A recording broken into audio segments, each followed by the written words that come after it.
Me voilà plongée dans l'univers des familles nombreuses, là où le choix de la voiture est tout sauf anodin. La team Wantwaché, j'espère que vous allez bien. Cela faisait déjà plusieurs jours que la voiture était dans un sale état et j'avais même honte de monter à l'intérieur et j'ai décidé d'embarquer les filles avec moi pour la nettoyer en profondeur. On a décidé dans un premier temps d'aller à la station, de vider la voiture entièrement. On a enchaîné directement avec le nettoyage des sièges en cuir, donc une horreur en période de canicule. On a aspiré tous les tapis et si je vous dis qu'en 11 ans de permis, je n'ai jamais nettoyé de voiture. C'est toujours mon mari en fait qui s'en occupe. Et là pour le coup, comme c'était nous qui avions du coup dégueulassé toute la voiture, on s'est dit on va tout nettoyer. Et franchement les filles, fallait voir comment j'étais perdue à la station. Je n'ai jamais fait ça de ma vie.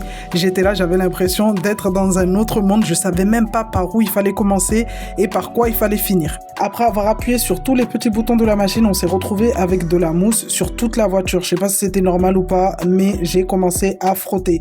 Comment vous dire que je pense que j'ai dû mettre des rayures sur la carrosserie tellement j'ai frotté. J'avais l'impression en fait de frotter des casseroles.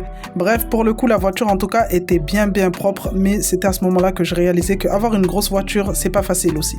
On a terminé le nettoyage par un petit coup de rinçage à l'eau froide et tellement il faisait chaud, les filles en ont profité pour s'arroser. Bref, en tout cas, le gros bébé de la maison était tout bien propre à l'intérieur comme à l'extérieur et c'était reparti pour de nouvelles aventures.